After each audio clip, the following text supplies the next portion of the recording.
नमस्कार। दूरदर्शन उत्तर प्रदेश के समाचार एकांश के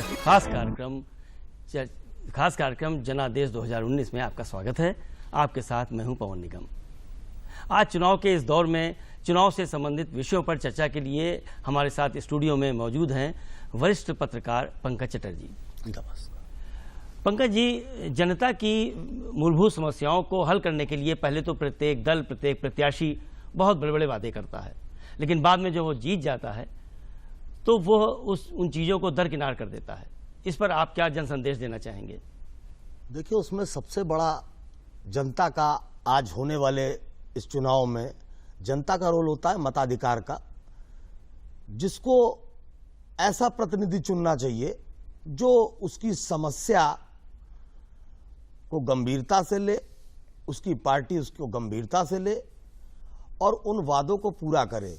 लेकिन योग्यता की कमी होना यह सबसे मुख्य कारण है, चाहे वो पार्टी हो चाहे प्रत्याशी हो। जी, जब वो योग्य नहीं होता है तो वादा तो कर लेता है, या तो पार्टी के आधार पर जी, या फिर प्रत्याशी के आधार पर जनता से, लेकिन उसको हम कैसे पूरा कराएं, जी, असेंबली में उसको हम कैसे करें, प्रवेश, जी जी जी, असेंबली में उसको सदन में किस तरह प्रस्तुत कराएं ताकि जी, उस पर जो है वो सदन से सभी दल, चाहे वो विपक्ष हो चाहे विपक्ष हो, उसको संपूर्ण मतों से जो है वो पास हो सके बिल। लेकिन योग्यता के आधार पर ना ही 95% प्रत्याशी अयोग्य हैं, जिनको ये नहीं मालूम है कि हम जो वादा करके आए हैं कि पुल यहां पर हम निर्माण करके देंगे, लेकिन वो कोष कहां से लाएंगे, या उस योजना का प्रारूप हम किस तरीके से बनाएंगे, या सेतु के जो मंत्री हैं, कैबिनेट मंत्री, वो उसको किस तरीके से प्रस्तुत करेंगे, वो पहुंचा नहीं पाते हैं। इस कारण जनता को वो नहीं प्राप्त होता है जो उन्होंने प्रत्याशी से वादों के तहत चुनाव में पाया था। देखिए, सामाजिक सुरक्षा का मुद्दा भी हर चुनाव में होता है, न्याय दिलाने की बात होती है, लेकिन बाद में फिर वही वो शून्यता में चली जाती है। सामाजिक सुरक्षा की बातें आज आजादी के बाद से सभी दल करते चले आ रहे हैं। जी जी जी, सभी दल बताते हैं जब चुनाव का प्रारंभ होता है जी, कि महिलाओं को सुरक्षा मिलेगी, बच्चों के लिए कानून बनेंगे, जी जी, गरीबों को न्याय प्राप्त होगा, जो कमजोर वर्ग के लोग हैं उनको न्याय मिलेगा। लेकिन आजादी के बाद से लेके आज तक की किसी भी दल ने चुनाव के पश्चात वो सारे अधिकार उनको प्रदत्त कराए? नहीं कराए। शिक्षा की कमी, जनता का अशिक्षित होना सबसे मुख्य कारण है। जनता अशिक्षित है। आज शिक्षा का आधार प्रतिदिन औसत के अनुसार अगर जिस प्रकार से विश्व में प्रत्येक देश या हमारे देश के अंदर कई प्रदेश ऐसे हैं जो शिक्षा के प्रति अग्रसर हैं, वो कैडर अगर समस्त प्रदेशों में जाए, समस्त प्रदेशों में जो भी केंद्र में सरकार हो, शिक्षा के बजट को वहां की जनसंख्या के अनुसार उसको विभाजित करे, जनता शिक्षित हो तो जागरूक होगी। शिक्षित नहीं है, उसको अपने अधिकार नहीं मालूम है, कानून नहीं मालूम है, तो न्याय की आशा वो किससे करेगी? इसीलिए प्रत्याशी वादे तो कर लेते हैं, लेकिन अधिकार कभी नहीं कोई दिला पाया। आज भी चुनाव आने जा रहा है, बड़ी बड़ी बातें होंगी, हर पार्टी अपने अपने आधार पर न्याय की बात करेगा, लेकिन चुनाव बीत जान दीजिए। 2019 में मई का महीना समाप्त होने दीजिए। धरातल पर कितने कानून बनेंगे, कितने कानून का पालन कराया जाएगा, ये आज आप हम सब हैं, सड़क पर चलते हैं, शहर में रहते हैं, मोहल्लों में रहते हैं, किस तरह कानून का पालन हो रहा है या कितना कानून का पालन कराया जा रहा है, हम सब जानते हैं। शिक्षा की कमी हमारे अंदर है, और जो हम प्रत्याशी चुनते हैं चुनाव में, वो या तो अज्ञानी चुनते हैं या पार्टी हमको भ्रम में, छल से, कपट से हमसे आज तक की वोट लेती चली आई है। और आने वाले समय में भी जब तक की जनता शिक्षित और जागरूक नहीं होगी, तब तक की इसी प्रकार से छल से सभी पार्टियां जनता से वोट लेंगी। अगर इससे बचना है तो जनता को शिक्षित होना पड़ेगा और जागरूक होना पड़ेगा। मतलब साथ साथ में जनता को भी शिक्षित होना पड़ेगा 100%। और उसको ये भी देखना पड़ेगा कि हमारा जिस कैंडिडेट को हम वोट दे रहे हैं वो पार्टी का कैंडिडेट शिक्षित है या उसको वो कितना काबिल है, ये सब चीजें भी देखनी पड़ेंगी। विदेशों में आप देखिए नो बैलेट जी, नो वोटिंग, उसमें पहले प्रत्याशी का चुनाव होता है कि प्रत्याशी योग्य है या अन्यथा नहीं है। जी जी, जनता के बीच में प्रत्याशी जाता है, अपनी योजनाएं बताता है, उनका बजट बताता है और वो कैसे उसको पूरा करेगा बताता है। आज के समय में भारत के इतिहास में 1947 के बाद से क्या किसी पार्टी ने, किसी दल ने, किसी नेता ने जनता के बीच में जाके बताया है कि ये मुद्दा या ये योजना मैं लाऊंगा तो मैं कहां से बजट लाऊंगा या मैं इसको पूरा कैसे करूंगा? पारदर्शिता है नहीं, इसीलिए भ्रष्टाचार हावी है और जनता कुचली जा रही है। जनता के वादे, जनता को किए हुए वादे और उनके अरमानों की उपेक्षा हो रही है।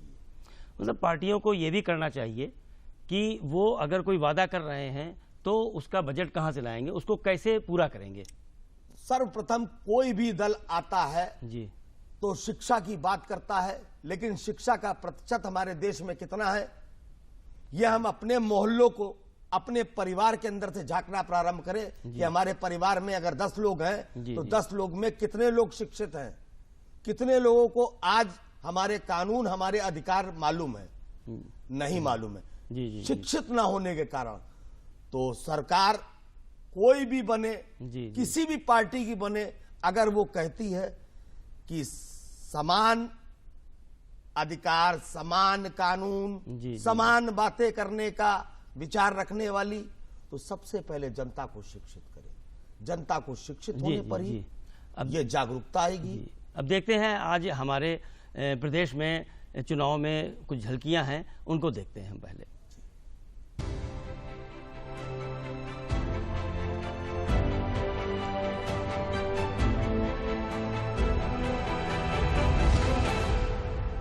कांग्रेस अध्यक्ष राहुल गांधी ने आज केरल के वायनाड संसदीय क्षेत्र से अपना नामांकन दाखिल किया। इस अवसर पर उनकी बहन प्रियंका गांधी भी उनके साथ मौजूद थीं। नामांकन के बाद 2 किलोमीटर लंबा रोड शो किया। तीसरे चरण के चुनाव के लिए नामांकन पत्र भरने का आज आखिरी दिन है। नामांकन पत्रों की जांच कल होगी और 8 अप्रैल तक नाम वापस लिए जा सकेंगे। प्रदेश की 10 लोकसभा सीटों पर इस चरण में चुनाव हैं। बागपत के बड़ौत में राष्ट्रीय लोकदल प्रमुख अजीत सिंह ने चुनावी सभा की। अपने बेटे और बागपत लोकसभा प्रत्याशी जयंत चौधरी के पक्ष में वोट मांगा। कहा, नफरत की नहीं होनी चाहिए राजनीति।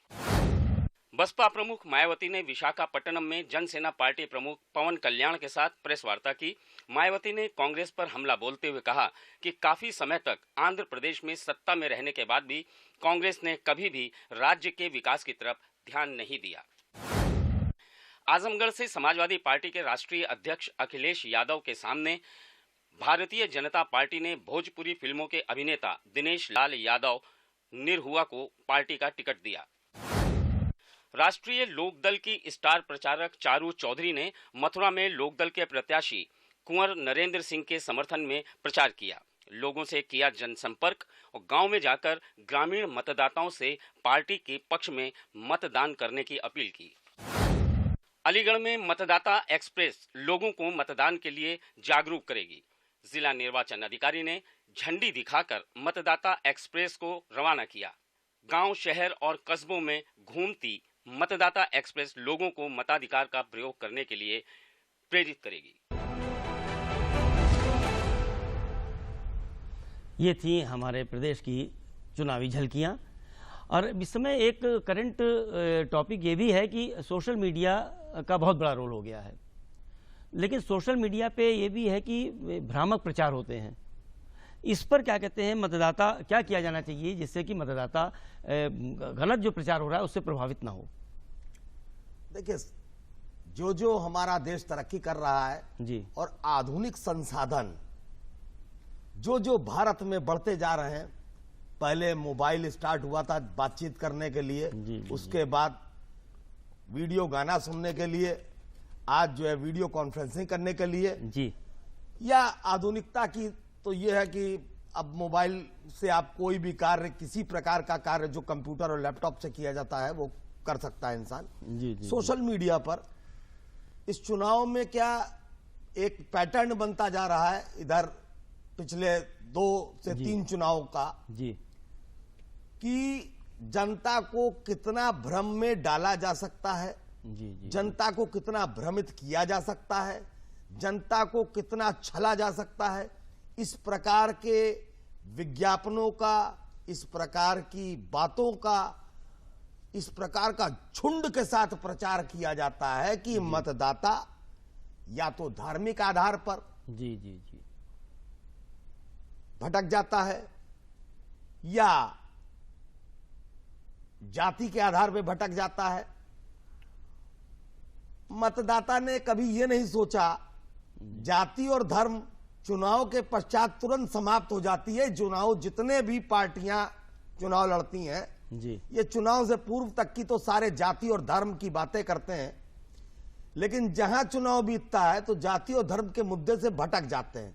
तो जनता को चाहिए विकास, जनता को चाहिए दूसरे देशों की तरीके से हम भी विकसित देशों की कतार में खड़े हों। विकसित देशों की कतार में खड़े होने के लिए जनता का शिक्षित होना जी, ये बहुत जरूरी है। जनता जिस प्रत्याशी को चुन रही है उसको यही नहीं मालूम है कि वो इस संसद के लिए या विधानसभा के लिए या राज्यसभा के लिए या विधान परिषद के लिए योग्य है, अन्यथा नहीं। वो पार्टी चुन रही है या प्रत्याशी, धर्म चुन रही है या जाति चुन रही है जी। उसके लिए आपको स्वयं शिक्षित होना पूर्ण रूप से आवश्यक है। शिक्षित होंगे तो आप उस न्यूज के पीछे तक की जा सकते हो, उस न्यूज की जानकारी कर सकते हैं। लेकिन आज हमारे देश में हर नागरिक यह सोचता आ रहा है कि वो तो आगे बढ़ नहीं रहा है, तो मैं क्या करूंगा आगे बढ़कर। उसको इन बातों से कोई मतलब नहीं है, तो मुझे इस बातों से क्या लेना देना। फिजूल की चर्चा में, परिचर्चा में अपना समय व्यर्थ करके या तो प्रत्याशी का चयन गलत कर लेना या फिर पार्टी का चयन गलत कर लेना, उसके बाद 5 वर्षों तक की उनको कोसना कि उन्होंने हमारे बातों को नहीं पूरा किया। लेकिन तब नहीं जाना जिस समय चुनाव का दौर था, तब हम सोशल मीडिया पर विश्वास करने लगे। हम प्रत्याशी से सभा में पूछें कि आप जिन योजनाओं का या आपकी पार्टी जिन योजनाओं का वादा कर रही है तो क्या ये वादे पूरे करेगी। मुझे धर्म से कोई लेना देना नहीं, क्योंकि हम एक शिक्षालय में शिक्षा करते हैं, एक जगह नौकरी करते हैं, वहां पर धर्म और जाति नहीं मायने रखती है। बस में चलते हैं, ट्रेन में चलते हैं, शहर में रहते हैं, मोहल्ले में रहते हैं, धर्म जाति नहीं मायने रखती है। क्या चुनाव के समय धर्म और जाति का महत्व होना अनिवार्य है? नहीं, वैसे ये है कि कर्म देखना चाहिए, कार्य क्या हो रहे हैं उसमें विकास देखना चाहिए। शिक्षा और स्वास्थ्य, ये 3 मुद्दे पर जनता यदि प्रत्याशी को जागरूक रखे कि हमें ये चाहिए, इसको अगर पूर्ति कर सकते हैं तो अगले 5 वर्षों बाद आप या आपकी पार्टी हमारे बीच आएगी, अन्यथा हम आपका विरोध करेंगे। और हम मतदान उसको देंगे जो योग्य होगा, जो हमारी बातों को पूरा करने के लिए सक्षम होगा, शिक्षित होगा, जो हमारी बातों को दृढ़ता से पटल पर, सांसद पटल पर, विधानसभा के पटल पर रखकर वो पास करा सकता हो। जनता को यह भी देखना चाहिए कि भाई आज स्वास्थ्य में और विकास में हम किस जगह पे हैं। स्वास्थ्य का यह है कि गरीब आदमी के पास अगर पैसा नहीं है तो उसके पास आसरा है कि ईश्वर का आसरा जी, या मोहल्ले में जो झोला छाप डॉक्टर हैं उनसे इलाज लेने का आसरा। लेकिन जैसे विदेशों में होता है कि शिक्षा और स्वास्थ्य निःशुल्क है। जी जी जी, बचपन में बच्चा पैदा होता है तो उसका, जैसे यहां अपने हिंदुस्तान में आधार कार्ड बनने की आज 5 साल के बच्चे से परंपरा हुई है, तो विदेशों में उसको वहीं से रजिस्ट्रेशन नंबर मिलता है, वहीं से उसकी शिक्षा प्रारंभ हो जाती है और उसको पढ़ने के लिए भी वजीफा मिलता है कि जब तक कि वो पढ़ता रहेगा तब तक कि उसकी शिक्षा निःशुल्क होगी और उसको वजीफा मिलेगा, सारी सुविधाएं मिलेंगी। स्वास्थ्य के लिए प्रत्येक माह उसको चेकअप कराना अनिवार्य है, चाहे वो सरकारी कर्मचारी हो, चाहे वो प्राइवेट कर्मचारी हो, चाहे वो किसान हो, चाहे लेबर हो, चाहे बिजनेसमैन हो, प्रत्येक माह उसको अपने स्वास्थ्य का परीक्षण कराना अनिवार्य है, वो भी निःशुल्क। जिस दिन ये दो बातें अपने हिंदुस्तान की सरजमीं हो जाएगी तो अमेरिका, जापान, रूस और चीन हमारे देश से बहुत पीछे हो जाएगा। शिक्षा और शिक्षित ज्ञान का भंडार जितना हमारे देश के पास है और इतिहास है, जितना हमारे देश के पास इतिहास है ज्ञान का, उतना विश्व में किसी देश के पास ज्ञान का इतिहास नहीं है। चलिए अब देखते हैं जनता का पैगाम नेताजी के नाम।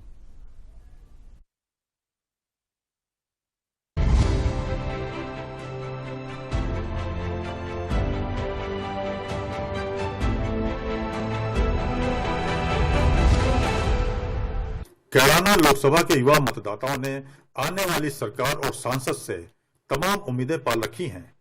युवाओं की उम्मीद है कि आने वाले समय में शिक्षा, स्वास्थ्य एवं रोजगार लोगों को उपलब्ध कराया जाएगा। क्षेत्र में मूलभूत समस्याओं, बिजली, सड़क, पानी का भी समाधान किया जाए। व्यापारी और मजदूर सभी के लिए सरकार नीतियां बनाए जिससे समृद्ध भारत का निर्माण हो सके। युवाओं को आने वाली सरकार से यही अपेक्षा है कि जो भी सरकार बने वो युवाओं के लिए ज़्यादा से ज़्यादा नौकरियां उपलब्ध कराएं, ज़्यादा से ज़्यादा रोजगार उपलब्ध कराएं और देश का जो सबसे ज़्यादा इस देश में युवा है उसे आने के लिए नई एक टेक्नोलॉजी ऐसी उपलब्ध कराएं ताकि जो युवाओं की सोच है, उनकी जो एबिलिटी है, उनमें सारी चीज़ जो भी उनकी वो है वो काम आवे और देश का ज़्यादा से ज़्यादा विकास हो। युवाओं के सपने का भारत ऐसा होना चाहिए कि देश में कहीं भी कोई भी गलत काम ना हो, कहीं दंगा फिसाद ना हो, रोजगार ज़्यादा से ज़्यादा हो और युवा जैसे जापान, अमेरिका और जो विकसित देश हैं उसकी तरह हमारे देश का युवा भी अपनी पहचान बना सके। हम युवा वर्ग सरकार से ये उम्मीद करते हैं कि जो भी सरकार आने वाली है, जो भी दल सरकार बनाएगा, युवाओं को सबसे पहले रोजगार मिलना चाहिए, प्राथमिकता रोजगार को दी जाए। सबसे पहली बात तो ये कैराना लोकसभा में एक तो शिक्षा का स्तर बहुत डाउन है, यहाँ यूनिवर्सिटी नहीं है और चिकित्सा भी बहुत यहाँ पर ठीक नहीं है और तीसरी बात यह है कि यहाँ की सड़कें भी ठीक नहीं है। किसानों की भी समस्या है, मजदूरों की है, रोजगार की है और बहुत सारी समस्या है। लोकसभा में जो भी प्रत्याशी जीत कर जाएगा, हम उनसे उम्मीद करते हैं कि वे इन समस्याओं का समाधान कराएंगे। युवाओं के लिए सबसे अच्छा है कि उनके लिए शिक्षा का प्रावधान किया जाए, उनके लिए अच्छी शिक्षा की जाए। जहाँ पे शिक्षा का देखा जाता है कि कॉलेज तो हैं लेकिन डिग्री कॉलेज इतने नहीं हैं और जो कॉलेज हैं उनमें अच्छे टीचर्स नहीं है। टीचर्स का अपॉइंटमेंट किया जाए जिससे उन्हें अच्छी शिक्षा मिल सके और आगे आने वाली पीढ़ी को भी अच्छी शिक्षा मिल सके। उनसे मेरी उम्मीद है कि वो आगे टीचर्स के लिए ही अपॉइंटमेंट करें, अच्छे टीचर्स हों, PhD वाले टीचर्स हों, प्रोफेसर्स हों जो अच्छे से बच्चों को गाइड भी कर सकें। तो आपने देखा अभी कि शिक्षा की बात नेताजी के नाम पे जनता का पैगाम था और साथ में रोजगार भी एक विषय है। जी, रोजगार भारत के अंदर सबसे गंभीर विषय इसलिए है क्योंकि जनसंख्या का प्रत्येक दिन, प्रत्येक मिनट, प्रत्येक सेकंड बढ़ते जाना और नौकरियों का घटना। नौकरियां घटनी थी जो आम जनता नहीं समझती है और राजनीतिक पार्टियों के झांसे में आती है। जी जी, जनता को सोचना चाहिए कंप्यूटर युग की क्रांति आने के पश्चात एक कंप्यूटर औसतन 40 लोगों की जी जॉब वर्क को खत्म करता है। तो जब 40 व्यक्ति एक डिपार्टमेंट से एक कंप्यूटर खत्म कर रहा है तो उस डिपार्टमेंट में अगर 10 कंप्यूटर लग गए तो 400 माइनस हुई, अब प्लस कहां से निकाली जाएगी? रोजगार सृजन के अवसर चुनावी नारा ना बनाकर उसको धरातल में लाएं, रोजगार की सुविधा उत्पन्न करें। जो शिक्षित समाज है, जो काम करना चाहते हैं उनको सरलीकरण के आधार पर लोन की प्रक्रिया हो, ना कि एक चुनावी नारा हो कि तमाम तरह के हम लोन देंगे। जी। हम जो है युवाओं को जो है एक भत्ता देंगे। किसी रोजगार को, किसी युवा को आप भत्ता देने की जगह, रोजगार भत्ता देने की जगह आप उसको कार्य दे दें, वो सदैव पूरे जीविकोपार्जन के लिए, उसके लिए दृढ़ता के साथ बलशाली होगा और पूरे जीवन पर्यंत वो अपने अपने परिवार या अपने पे आश्रित जितने समाज व्यक्ति हैं उनका पालन कर पाएगा। लेकिन आपने भत्ता दिया और दूसरी सरकार आई, उसने भत्ता विहीन कर दिया कि उनकी पार्टी ने धन का दुरुपयोग किया, इसलिए हम इस पे रोक लगाते हैं। तो ऐसी मांग की आशा मत करो। रोजगार देने वालों को जो रोजगार की भूमि प्रदान कर सकते हो, जो धरातल में आपके प्रत्याशी हो, वो पार्टी से नहीं होने चाहिए। जनता को चुनना चाहिए, पार्टी नहीं, व्यक्ति जो योग्य हो, जो आपको न्याय दिला सके, जो आपको रोजगार के अवसर दिला सके। जो आपकी पार्टी ने अगर वादा किया है कि रोजगार के सृजन अवसर प्रदान करेगी, तो वो रोजगार को अपने संसदीय क्षेत्र के में आने वाले सभी युवाओं को, इसी तरह विधानसभा क्षेत्र के अपने व्यक्तियों को वो रोजगार सृजन के अवसर दिए जाएं। अच्छा। देखिए, चलिए अब देखते हैं जागो मतदाता जागो।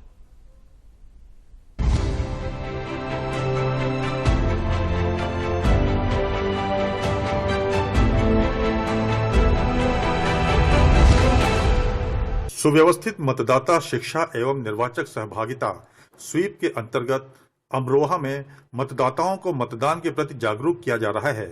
इसके लिए प्रभारी स्वीप अधिकारी एवं जिला विद्यालय निरीक्षक रामाज्ञा कुमार के नेतृत्व में स्वीप समिति द्वारा कार्यक्रम आयोजित करने के लिए 1 माह कार्य योजना बनाई गई है। समिति द्वारा कॉलेजों में कार्यक्रम आयोजित कर छात्र छात्राओं को मतदान के प्रति जागरूक करने के साथ ही मतदाता जागरूकता फैलाने के लिए प्रेरित किया जा रहा है। देखिए सर, आज हमारे कॉलेज में मतदाता जागरूक हुआ है।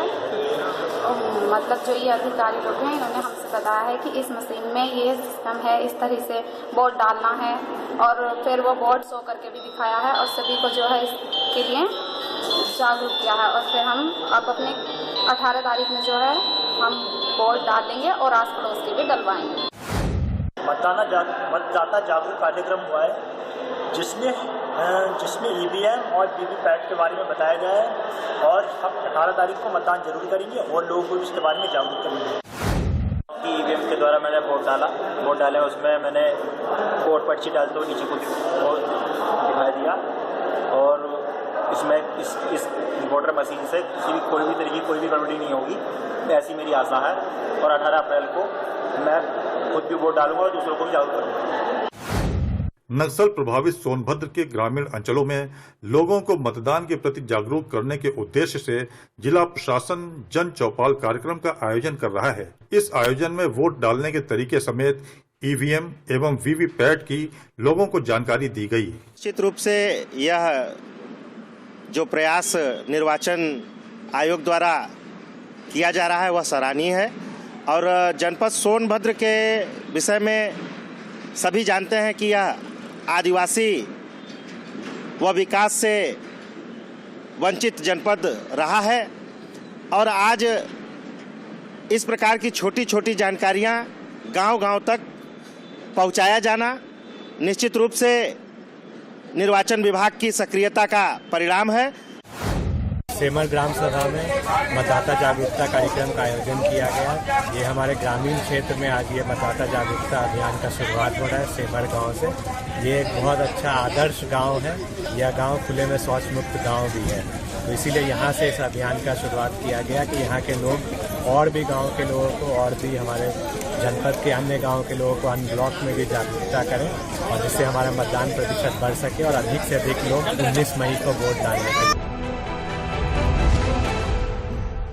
आपने देखा कि इस समय मतदाता जागरूकता कार्यक्रम पूरे प्रदेश में चलाए जा रहे हैं, जन चौपाल लगाए जा रहे हैं और सभी जगह ईवीएम और वीवीपैट की जानकारी दी जा रही है। पंकज जी, एक चीज़ आपसे और जानना चाहूँगा सोशल मीडिया के बारे में कि आजकल एक चलन में एक चीज़ आ गई है ट्विटर पर हैशटैग के साथ, जैसे कि मैं भी चौकीदार, विकास पूछ रहा है, सांची बात। इसका जनता पर कितना प्रभाव पड़ेगा? देखिए, जनता पर इसका वही प्रभाव पड़ेगा जो पार्टी से जुड़े हुए मतदाता होते हैं, जिनको इससे मतलब नहीं है जी कि वो प्रत्याशी उनके लिए क्या करेगा या पार्टी उनके लिए वो क्या करेगी जी। उनको मतलब है आज के समय में चुनाव में परिचर्चा में रहने का। चुनाव में राजनीतिक पार्टियां किस प्रकार से परिचर्चा में रहे ताकि विकास के जो मुद्दे हैं वो दबे रहे, जी। जनता को शिक्षा के अधिकार की जो संभावनाएं हैं वो दबी रहे, रोजगार के अवसर किस प्रकार से सृजन होंगे, रोजगार किस प्रकार से दिए जाएंगे, ये दबी रहे। इन सब पर दबाव बना रहे, इन सब पे पर्दा पड़ा रहे। इसी के लिए ये सारे मुद्दे हैं कि मैं भी चौकीदार हूं। जी। और आज सांची बात जी और विकास पूछ रहा है जी। तो ये बताइए, विकास पूछ रहा है तो अगर आप स्वयं इस बात का अंकन करके और मंथन करके चिंतन करें जी कि विकास पूछ रहा है, इससे हमको लाभ क्या होगा, मैं भी चौकीदार के मुद्दे पे हमको क्या लाभ होगा, आम जनता को सांची बात कहा जा रहा है तो हमको लाभ क्या हो रहा है। इससे जो लाभ मिल रहा है वो राजनीतिक पार्टी को मिल रहा है। जी। हम राजनीतिक पार्टी का प्रोपेगेंडा कर रहे हैं। जनता को चाहिए अपने अधिकार के लिए सजगता से शिक्षा का अधिकार प्राप्त हो, स्वास्थ्य प्राप्त हो, वो भी निःशुल्क। अच्छा, एक चीज और ये देखना है कि पब्लिक को क्या देखना चाहिए एक पार्टी में, कि वो चीजें देख करके क्या चीज योग्य होना चाहिए उसको देख करके वोट दे। देखिए, पार्टी के आधार पर जिस दिन वोट का अंकन होता है उस दिन समझौता हमको करना है, किसी भी प्रकार से करना है, क्योंकि हम पार्टी की दिशा पर चल रहे हैं। जी। पार्टी ने प्रत्याशी शिक्षित खड़ा कर दिया है, अशिक्षित खड़ा किया है, गुंडा खड़ा किया है, मवाली खड़ा किया है, हमें उससे मतलब नहीं है। हमें मतलब है हमने पार्टी को वोट देना है। तो वो जो अंधभक्ति की विचारधारा है, उस विचारधारा से जनता तभी बाहर होगी जब वो शिक्षित होगी। आज एक शिक्षित व्यक्ति से एक प्रश्न करके देखिए, उसको यदि अपने मौलिक अधिकार का चिंतन है तो वो इस प्रकार की बात से उसका कोई लेना देना नहीं है कि प्रोपोगेंडा क्या है। उसको चाहिए शिक्षा, उसको चाहिए अच्छी सड़क, उसको चाहिए स्वच्छ जल। पंकज जी, अब हमारे कार्यक्रम का समय समाप्त हो रहा है, तो मेरा यही कहना है कि योग्य नेतृत्व, योग्य पार्टी और योग्य प्रत्याशी देखना चाहिए जनता को। और इसी के साथ यहाँ पे हम किस कार्यक्रम को समाप्त करते हैं। नमस्कार।